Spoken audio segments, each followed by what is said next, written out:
Hello students, कैसे हैं आप सब लोग। तो आज की क्लास में हम लोग अपना अकाउंटेंसी का टर्म वन का पहला चैप्टर रिवाइज करने जा रहे हैं and the name of the chapter is fundamental of partnership. तो आज की वीडियो के अंदर मैं आप लोगों को फंडामेंटल ऑफ पार्टनरशिप के जितने भी कॉन्सेप्ट्स हैं उन सारे कॉन्सेप्ट को रिवाइज कराऊंगा और जितनी भी चैप्टर के अंदर थ्योरी है उस थ्योरी को भी हम आज की क्लास में कवर करेंगे। ये वीडियो आपको बहुत हेल्पफुल करेगी जब आप अपने अकाउंटेंसी के एग्जाम को अपीयर करेंगे। तो उससे पहले जो आपको छुट्टियां मिलेंगी उन छुट्टियों के अंदर आपको अपना सिलेबस रिवाइज करना है। तो ये वीडियो आपको बहुत हेल्प करेगी क्योंकि इस वीडियो के अंदर फंडामेंटल ऑफ पार्टनरशिप के जितने भी कॉन्सेप्ट हैं वो सारे के सारे कॉन्सेप्ट मैं आपको रिवाइज करा दूंगा। राइट बेटा। तो इसी तरीके से आप लोगों को एक एक चैप्टर की वीडियोस मिलती रहेंगी। वीडियो सारी शॉर्ट्स होंगी जिसके अंदर मैं क्वेश्चंस नहीं कराऊंगा, सिर्फ आप लोगों को कॉन्सेप्ट को डिस्कस करूंगा। राइट बेटा। चलिए स्टार्ट करते हैं। तो पहला चैप्टर है हमारा fundamental of partnership. Okay, let's start. तो सबसे पहले बेटा जब हम स्टार्ट करते हैं पार्टनरशिप को तो सबसे पहले हम लोग समझते हैं what is the meaning of partnership. Partnership का मतलब क्या होता है। तो पार्टनरशिप को डिफाइन किया गया है section 4 of the Indian Partnership Act 1932। ये सेक्शन क्या कहता है। ये कहता है partnership is the relation between person. Just wait बेटा, मेरा पेन वर्क नहीं कर रहा है। Just I have to see where is the problem. I have to just sort it out this problem. Just wait.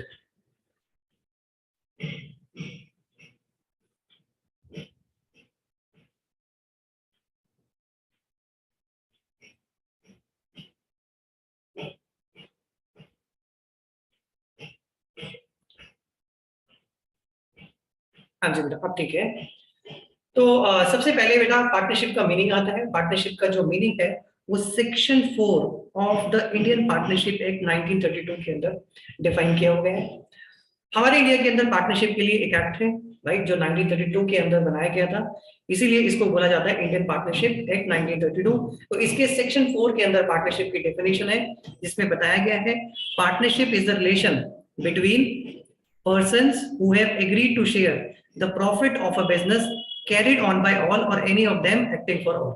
तो पार्टनरशिप एक business है जिसमें दो या दो से ज्यादा पर्सन होंगे जो आपस में बिजनेस करेंगे और उसमें जो भी प्रॉफिट और लॉस होगा उसको आपस में शेयर कर लेंगे। तो ऐसे बिजनेस को हम बोलते हैं पार्टनरशिप। लास्ट में एक लाइन लिखी हुई है कैरिड बाय ऑल और any of them acting for all. इसका मतलब है या तो सारे काम करेंगे या सबके लिए कोई एक भी काम कर सकता है। राइट बेटा।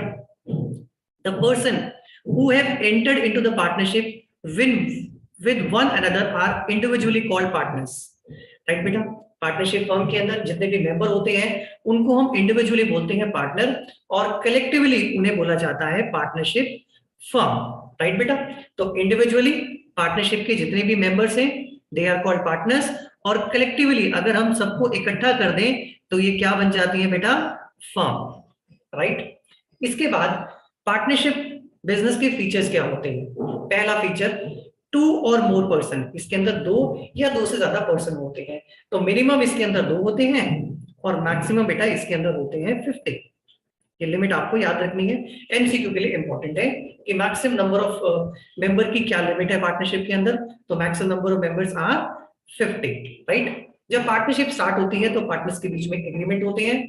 वो एग्रीमेंट रिटर्न में भी हो सकते हैं और ओरल पे भी हो सकते हैं। जब एग्रीमेंट रिटर्न में होते हैं तो उसे हम बोलते हैं पार्टनरशिप डीड। राइट बेटा। तो पार्टनरशिप डीड क्या होती है, return agreement containing all the terms and condition among the partner are called partnership deed।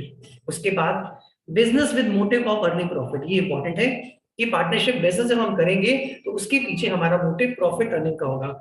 मतलब अगर कोई एनजीओ या कोई चैरिटेबल इंस्टीट्यूट अगर पार्टनरशिप कर रहा है तो उसको हम पार्टनरशिप फर्म या पार्टनरशिप का नेम नहीं देंगे as per Indian Partnership Act 1932। Okay बेटा। तो आपस में पार्टनर्स के बीच में म्यूचुअल एजेंसी होनी चाहिए।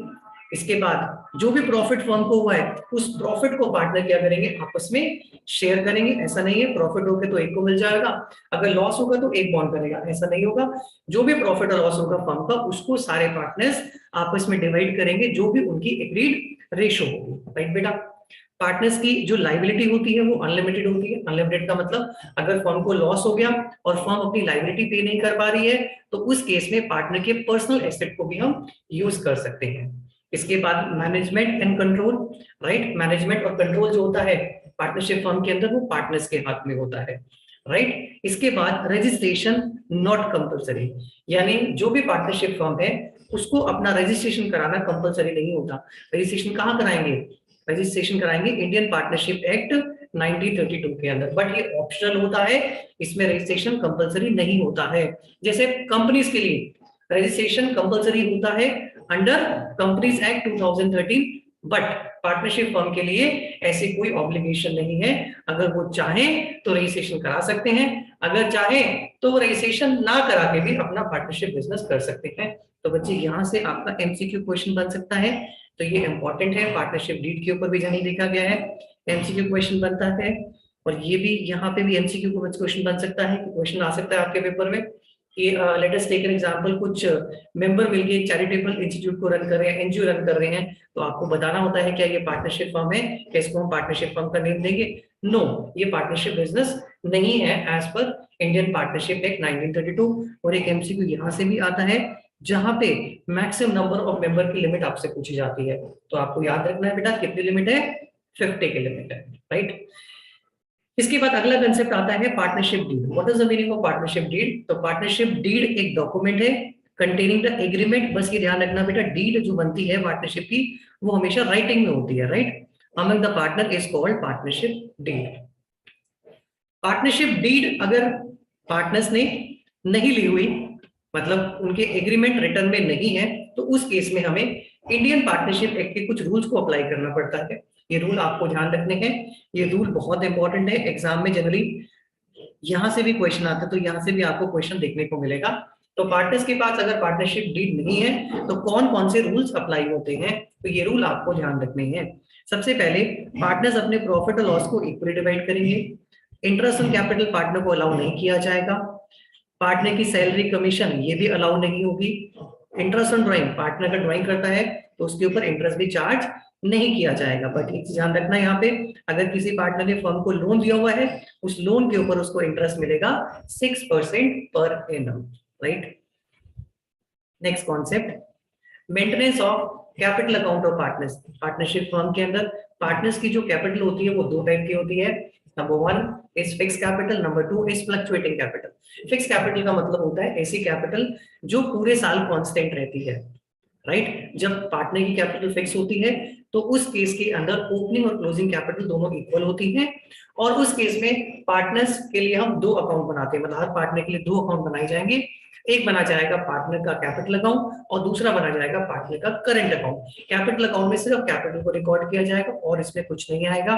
बाकी जितने भी आइटम्स हैं, interest on capital, salary, commission, share of profit, drawings, interest on drawing, ये सब पार्टनर्स के करंट अकाउंट में ट्रांसफर किए जाएंगे। तो आपको ध्यान रखना है, जब कैपिटल फिक्स होगी तो वो चेंज नहीं होगी ड्यूरिंग द ईयर, वो कांस्टेंट रहेगी। और उस केस में हर पार्टनर के लिए हम दो अकाउंट बनाएंगे, एक कैपिटल अकाउंट और दूसरा पार्टनर का करंट अकाउंट, राइट। तो चलो पढ़ लेते हैं। Under this method two accounts are maintain, namely partners capital account and partners current account.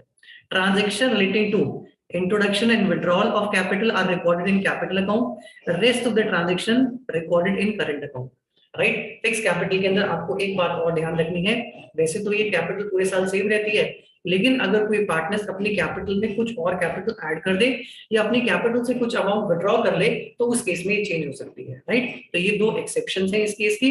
बाकी otherwise in all cases capital will remain constant through out the year, वो change नहीं होगी। इसके बाद दूसरी कैपिटल होती है पार्टनर की फ्लक्चुएटिंग कैपिटल। फ्लक्चुएटिंग का मतलब जब पार्टनर की कैपिटल चेंज होगी, यानी कि वो कांस्टेंट नहीं रहेगी, राइट। तो इस केस में जितनी कैपिटल पार्टनर की ओपनिंग होती है उतनी क्लोजिंग नहीं होती है, वो बदल जाती है, राइट। तो इस केस में हमारे पार्टनर के लिए एक अकाउंट बनाएंगे और उस अकाउंट का नाम है पार्टनर्स कैपिटल अकाउंट। उसी के अंदर कैपिटल रिकॉर्ड करेंगे, उसी के अंदर इंटरेस्ट ऑन कैपिटल, उसी के अंदर सैलरी, शेयर ऑफ प्रॉफिट, ये सारी की सारी चीजों को हम कैपिटल अकाउंट के अंदर रिकॉर्ड करेंगे, राइट बेटा। तो जब पार्टनर कैपिटल फ्लक्चुएटिंग होगी तो सबके लिए एक ही अकाउंट बनेगा जिसका नाम है पार्टनर्स का कैपिटल अकाउंट, ठीक है। Under fluctuating method one account is maintain, that is partners capital account. All transaction including introduction, withdrawal of capital are recorded in capital account. Generally, capital account have credit balance, but exceptional cases it may have debit balance due to heavy losses and drawings. तो ये बेटा point ध्यान रखना, यहाँ से MCQ question बन सकता है, आपसे पूछा जा सकता है कि क्या पार्टनर की कैपिटल क्रेडिट बैलेंस हो सकता है? यस, क्रेडिट बैलेंस तो होता ही है, राइट? क्या डेबिट बैलेंस हो सकता है? यस, डेबिट बैलेंस भी हो सकता है अगर पार्टनर को कोई लॉस हुआ है, इतना लॉस हुआ है कि उसकी कैपिटल को एक्सीड कर गया, और पार्टनर्स ने अगर ड्राइंग्स की हुई है, इतनी ड्राइंग कर ली है कि वो कैपिटल को एक्सीड कर गई, तो उस केस में डेबिट बैलेंस होगा। हाँ, ये ध्यान रखना, कैपिटल अकाउंट फिक्स कैपिटल के केस में कैपिटल अकाउंट के अंदर हमेशा क्रेडिट बैलेंस होता है, ठीक है? Capital account under fix capital method always having credit balance, always has credit balance, but current account जो बनता है फिक्स कैपिटल में, it may have credit balance और it may have debit balance, यानी दोनों में से वो कोई भी हो सकता है, but capital account will always show credit balance, उसमें डेबिट बैलेंस नहीं होता। इसके बाद नेक्स्ट आता है बेटा इंटरेस्ट ऑन कैपिटल। पार्टनर्स जो कैपिटल लगाते हैं फर्म के अंदर, उस कैपिटल के ऊपर उन्हें इंटरेस्ट मिलता है। तो इंटरेस्ट के कुछ रूल्स हैं, उन रूल्स को आपको ध्यान रखना है। इसको कैसे कैलकुलेट करते हैं, इसके कैलकुलेशन के कुछ रूल्स हैं, आप इसे ध्यान रखेंगे। तो सबसे पहले इंटरेस्ट ऑन कैपिटल एक एप्रोप्रिएशन ऑफ प्रॉफिट है, मतलब पार्टनर्स को हम तभी देंगे जब फर्म के पास प्रॉफिट होगा। मतलब लॉस के केस में इंटरेस्ट ऑन कैपिटल पार्टनर को अलाउ नहीं होता है, राइट? प्रोवाइडेड अगर पार्टनर्स की डीड के अंदर ये लिखा हुआ है, पार्टनरशिप डीड में ये लिखा हुआ है कि पार्टनर्स को लॉस के केस में भी हम इंटरेस्ट ऑन कैपिटल देंगे, मतलब कि interest on capital charge against profit है, तो वो पार्टनरशिप डीड के अंदर लिखा होगा। अदरवाइज इंटरेस्ट ऑन कैपिटल हमेशा तभी मिलेगा जब फर्म को प्रॉफिट होगा, राइट? तो ये सारे के सारे केसेस हैं इंटरेस्ट ऑन कैपिटल के जो आपको ध्यान रखने हैं। सबसे पहले अगर पार्टनरशिप डीड साइलेंट है अबाउट इंटरेस्ट ऑन कैपिटल, तो उस केस में इंटरेस्ट ऑन कैपिटल पार्टनर को अलाउ नहीं होता है। It means interest on capital हम पार्टनर्स को अलाउ तभी करते हैं जब पार्टनरशिप डीड के अंदर उसके बारे में मेंशन होता है, राइट? इसके बाद अगर पार्टनरशिप डीड के अंदर मेंशन किया हुआ है इंटरेस्ट ऑन कैपिटल, तो इंटरेस्ट ऑन कैपिटल अलाउ हम करेंगे, बट इसमें कुछ सिचुएशन आपको उसका ध्यान रखना है कि अगर फर्म को लॉस हुआ तो लॉस के केस में इंटरेस्ट ऑन कैपिटल अलाउ नहीं होता है, क्योंकि interest on capital is appropriation against profit. इसके बाद अगर फर्म के पास सफिशिएंट प्रॉफिट है इंटरेस्ट ऑन कैपिटल देने के लिए, तो उन्हें पूरा इंटरेस्ट ऑन कैपिटल दे दिया जाएगा। लेकिन फर्म के पास प्रॉफिट ही सफिशिएंट नहीं है इंटरेस्ट ऑन कैपिटल देने के लिए, तो फिर उस केस में हम क्या करेंगे, जो प्रॉफिट अवेलेबल है वो सारा का सारा हम कैपिटल की रेशो में डिवाइड कर देंगे। कैपिटल की रेशो में बोलो या इंटरेस्ट ऑन कैपिटल की रेशो में बोलो, दोनों ही सेम आती हैं। तो आप क्या करेंगे, कैपिटल रेशो या फिर इंटरेस्ट ऑन कैपिटल की रेशो में आप उस प्रॉफिट को डिवाइड कर देंगे, और प्रॉफिट डिवाइड करके जो अमाउंट आपके पास आएगा वो इंटरेस्ट ऑन कैपिटल का होगा, राइट बेटा? इसके बाद अगर पार्टनरशिप एग्रीमेंट में ये लिखा हुआ है कि इंटरेस्ट ऑन कैपिटल को हम चार्ज मानेंगे, चार्ज का मतलब लॉस के केस में भी ये दिया जाएगा, तो ऐसे केस में इंटरेस्ट ऑन कैपिटल को हम प्रॉफिट एंड लॉस अकाउंट में दिखाते हैं। और फिर इस केस में चाहे प्रॉफिट हो ना हो कम हो, तो उस केस में अगर चार्ज है तो पूरा इंटरेस्ट ऑन कैपिटल पार्टनर को दे दिया जाएगा, राइट बेटा? इंटरेस्ट ऑन कैपिटल को निकालते कैसे हैं, हमेशा ध्यान रखना, इंटरेस्ट ऑन कैपिटल हमेशा ओपनिंग कैपिटल पे निकाला जाता है। अगर हमारे पास क्वेश्चन में क्लोजिंग कैपिटल गिवन हो, तो पहले बच्चे हम क्या करेंगे, क्लोजिंग कैपिटल को ओपनिंग कैपिटल में कन्वर्ट कर देंगे। कैसे? क्लोजिंग कैपिटल के अंदर हम ड्रॉइंग्स ऐड कर देंगे, एडिशनल कैपिटल माइनस कर देंगे, और इसमें से माइनस करेंगे प्रॉफिट। तो इससे आपके पास क्या आ जाएगा, अगर फर्म को लॉस हुआ है तो लॉस क्या हो जाएगा, ऐड हो जाएगा। तो ये फॉर्मूला क्या करेगा, इंटरेस्ट ऑन कैपिटल को कैलकुलेट कर देगा। तो ध्यान रखना इस चैप्टर के अंदर बेटा कि ओपनिंग कैपिटल पे हमेशा इंटरेस्ट निकालना है, अगर क्लोजिंग गिवन है तो उसे ओपनिंग के अंदर पहले कन्वर्ट कर लेना। जो चीजें पहले माइनस हुई थी, ठीक है, क्लोजिंग कैपिटल निकालते टाइम उनको प्लस कर दिया, और जो प्लस हुई थी पहले उनको हमने माइनस कर दिया, राइट बेटा? समझ में आ गया? अच्छा, इंटरेस्ट ऑन कैपिटल का फॉर्मूला क्या होगा, इसको कैसे निकालते हैं? तो आप लिखेंगे ओपनिंग कैपिटल इनटू में रेट ऑफ इंटरेस्ट। ये रेट ऑफ इंटरेस्ट कहाँ पे मेंशन होता है, पार्टनरशिप डीड के अंदर, और इनटू में टाइम, राइट? टाइम का मतलब अगर कैपिटल 1 अप्रैल को इंट्रोड्यूस की गई है तो पूरे साल का इंटरेस्ट मिलेगा। अगर capital mid of the year या किसी और डेट पे ड्यूरिंग द ईयर अगर इंट्रोड्यूस की गई है, तो फिर हम उसके अकॉर्डिंग इंटरेस्ट निकालेंगे, राइट बेटा? चलिए बेटा, इसके बाद फिर आता है इंटरेस्ट ऑन पार्टनर्स ड्राइंग, तो अगेन आपको भी ध्यान रखना है कि इंटरेस्ट ऑन ड्राइंग भी हम तभी पार्टनर से चार्ज करते हैं जब पार्टनरशिप डीड के अंदर मेंशन किया जाता है। अगर पार्टनरशिप डीड के अंदर मेंशन नहीं है तो उस केस में पार्टनर को इंटरेस्ट ऑन ड्राइंग चार्ज नहीं किया जाएगा, मतलब पार्टनर से इंटरेस्ट ऑन ड्राइंग हम नहीं लेंगे। The amount withdrawn by partner in cash or in kind for personal use is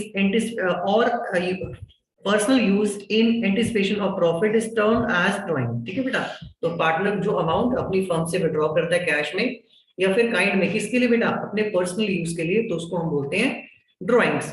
तो पार्टनरशिप डीड अगर साइलेंट है तो इंटरेस्ट ऑन ड्रॉइंग चार्ज नहीं किया जाएगा, right. Again it is an appropriation of profit. Interest on drawing in different cases will be calculated as follows, right। इसके बाद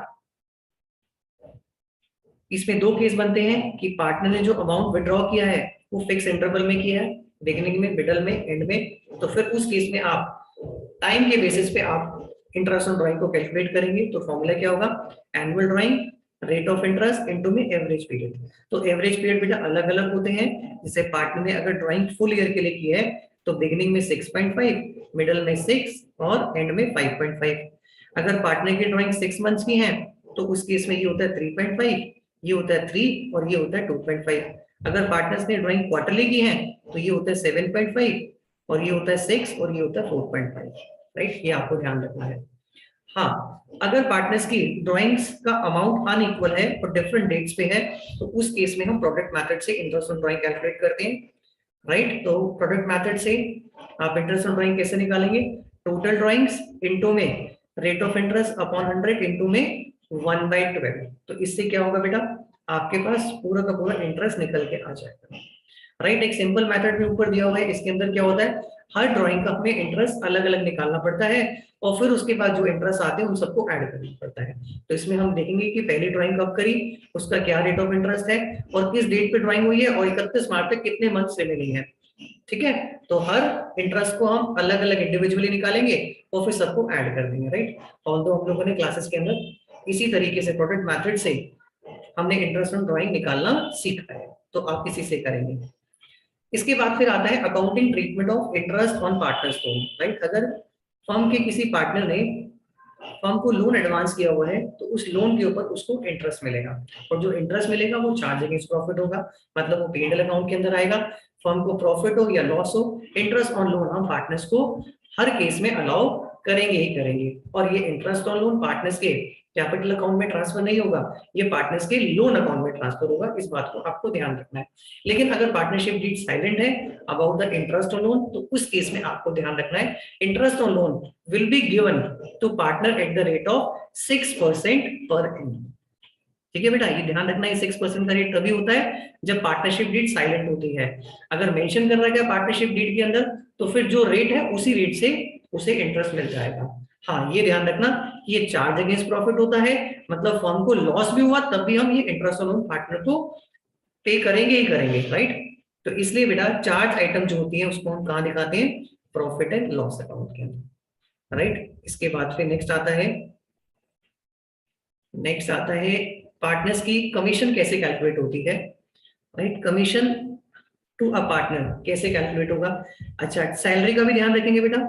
salary partners की जो होती है वो तभी देते हैं पार्टनर को जब पार्टनरशिप डीड के अंदर मेंशन होता है। कमीशन में भी ये सेम होता है कि अगर डीड में ये मेंशन किया गया है पार्टनर को सैलरी मिलेगी, कमीशन मिलेगी, तो हम उसको अलाउ करेंगे। अदरवाइज अगर डीड साइलेंट है, डीड में कुछ मेंशन नहीं है, तो सैलरी कमीशन अलाउ नहीं की जाएगी। बट सैलरी के लिए आपको ध्यान रखना, अगर मंथली दी हुई है तो 12 से मल्टीप्लाई कर देना, क्वार्टरली गिवन है तो आप 4 से मल्टीप्लाई कर देना, अगर हाफ ईयरली है तो 2 से मल्टीप्लाई कर देना, राइट बेटा। इसके बाद कमीशन कैसे कैलकुलेट करते हैं पार्टनर की, तो नेट प्रॉफिट के ऊपर ये कमीशन कैलकुलेट होगी। अब इसके दो मेथड है, बिफोर चार्जिंग और आफ्टर चार्जिंग। बिफोर चार्जिंग में नेट प्रॉफिट आप लेंगे बिफोर कमीशन, इनटू में करेंगे rate of commission upon 100।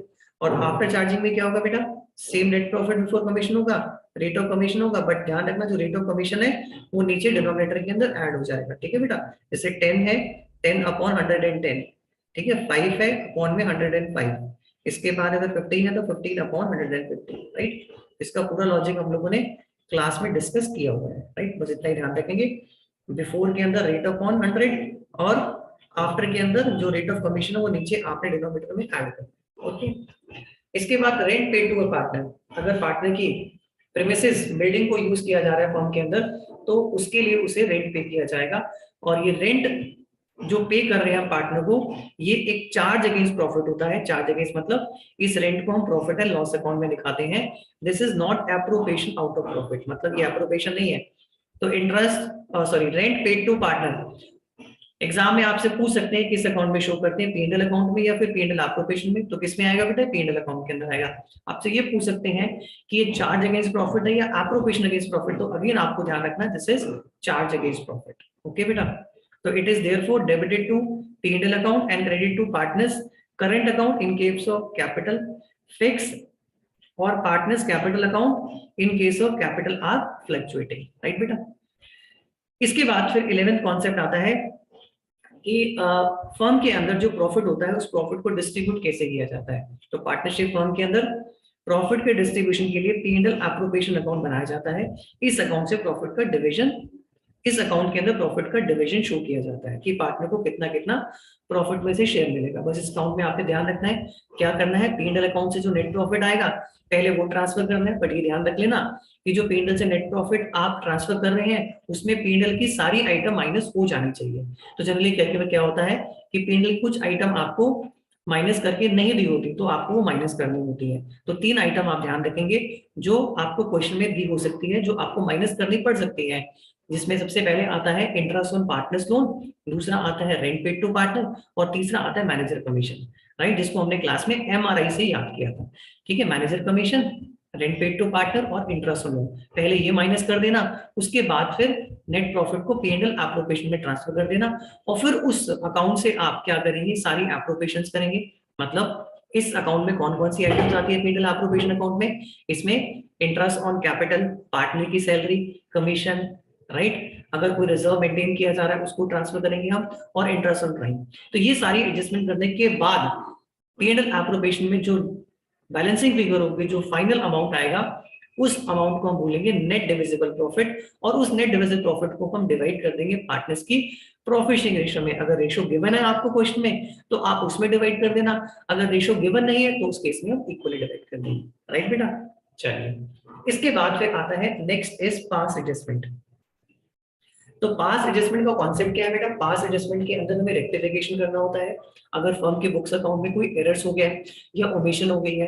Error omission कैसी हुई है कि पार्टनर्स को इंटरेस्ट ऑन कैपिटल अलाउ करना था बट पार्टनर्स को इंटरेस्ट ऑन कैपिटल अलाउ करना भूल गए हम लोग, या नहीं अलाउ करना था बट गलती से दे दिया, रेट ऑफ इंटरेस्ट गलत दे दिया, पार्टनर को सैलरी नहीं दी, कमीशन नहीं दिया, partners interest on drawing charge नहीं किया, या फिर उल्टा भी हो सकता है कि इंटरेस्ट ऑन ड्राइंग चार्ज नहीं करना था बट कर लिया, सैलरी नहीं देनी थी बट दे दी, कमीशन नहीं देनी थी but commission they the, profit का डिवीजन गलत कर दिया, राइट, डिवाइड करना था किसी एक रेशो में, डिवाइड कर दिया दूसरी रेशो के अंदर। तो ऐसी कुछ एरर्स बुक्स ऑफ अकाउंट में अगर हो गई है तो उसे हमें रेक्टिफाई करना पड़ेगा। तो इसके लिए हमें क्या करना पड़ता है कि जितनी भी पुरानी ये ट्रांजेक्शन हुई है, राइट, उसके अंदर रेक्टिफिकेशन करना होता है with the help of rectification entry और एडजस्टमेंट एंट्री। तो इसके लिए हमने क्लास में पास एडजस्टमेंट के क्वेश्चंस में हमने एक टेबल बनाना सीखा था, राइट, जिसमें हर पार्टनर के लिए हमने 2 कॉलम बनाए थे, डेबिट और क्रेडिट, और एक फर्म का भी लास्ट में कॉलम बनाया था डेबिट और क्रेडिट का। जो पार्टनर्स को देना है वो उनके क्रेडिट में ट्रांसफर करो, जो उनसे लेना है वो डेबिट में ट्रांसफर करो, और लास्ट में क्या करो, हर पार्टनर का डेबिट और क्रेडिट टोटल कर दो।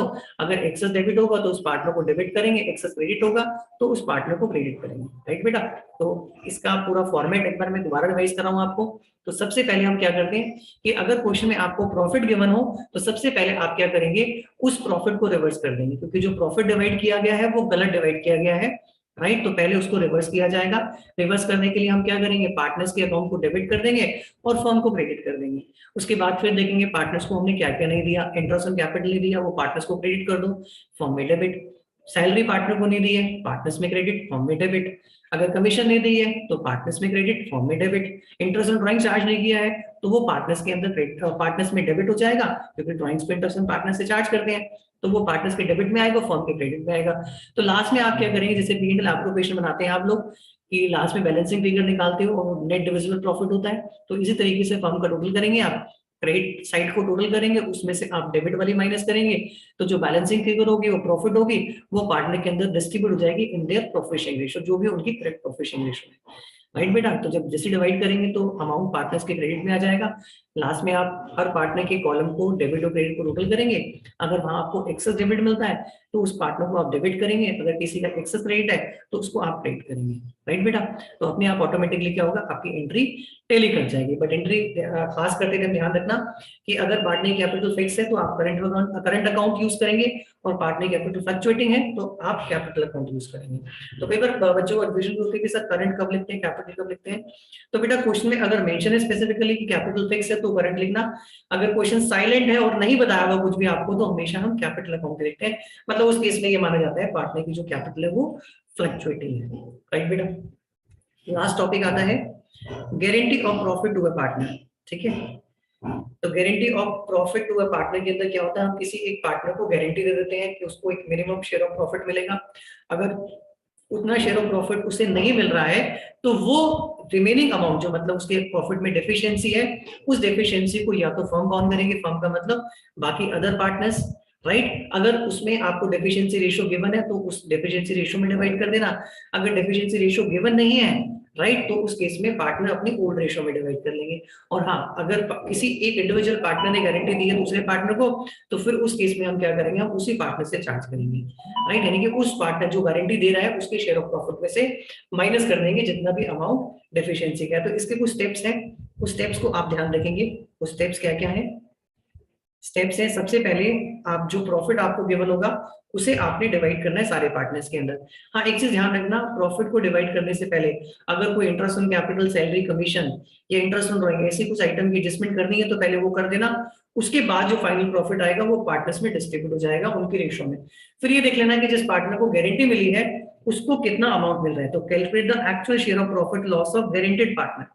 ठीक है। और फिर उस अमाउंट को कंपेयर कर लेना किसके साथ में, कि जितना अमाउंट हमने उसको गारंटी का दिया था। और फिर उसके बाद आप ये निकालेंगे कि डेफिशिएंसी कितनी है, मतलब कमी कितनी है, कि भाई गारंटी कितने की दी थी और एक्चुअल उसके हाथ में आया कितना। उन दोनों का जो डिफरेंस होगा उसको हम बोलेंगे डेफिशिएंसी।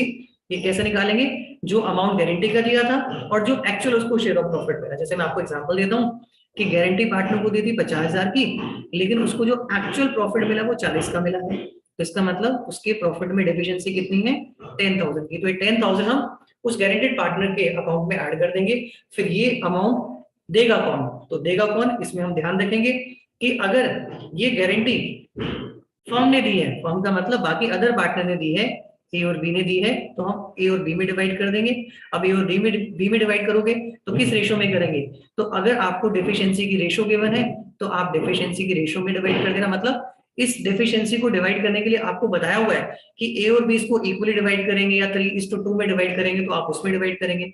लेकिन अगर क्वेश्चन में आपको डेफिशिएंसी रेशियो गिवन नहीं है तो उस केस में जो पार्टनर की ओल्ड रेशियो होगी आप उस ओल्ड रेशियो के अंदर डिवाइड कर देंगे। ठीक है बेटा, समझ में आ गया, कोई डाउट तो नहीं इसके अंदर। चलिए, आई होप सबको ये पॉइंट समझ में आ गया होगा। तो ये सारे के सारे स्टेप्स में लिखा हुआ है जो मैंने आपको बताया है। तो यहाँ पे आपका guarantee of profit to a partner का भी कॉन्सेप्ट कंप्लीट होता है। तो बेटा अब मैंने आपको देखो फंडामेंटल के सारे कॉन्सेप्ट रिवाइज करा दिए हैं। राइट, इतना ही है बेटा कॉन्सेप्ट के अंदर। बाकी अब इसके बाद आप इन सारे कॉन्सेप्ट के बेसिस पे कुछ जो कॉम्प्रिहेंसिव क्वेश्चंस हैं बुक के अंदर है या एमसीक्यू क्वेश्चन जो मैंने आपको पहले मार्क कराए हैं इंपॉर्टेंट, आप उनको कर सकते हो। राइट बेटा, चलिए आज की वीडियो में इतना ही करेंगे। बाकी फिर मिलेंगे हम एक नेक्स्ट वीडियो के अंदर। इस नेक्स्ट वीडियो में भी आपको एक चैप्टर में क्विकली इसी तरीके से कॉन्सेप्ट के साथ रिवाइज करूंगी। ओके बेटा, चलो मिलते हैं नेक्स्ट क्लास में। टिल देन सब बच्चों को bye bye, see you in the next class.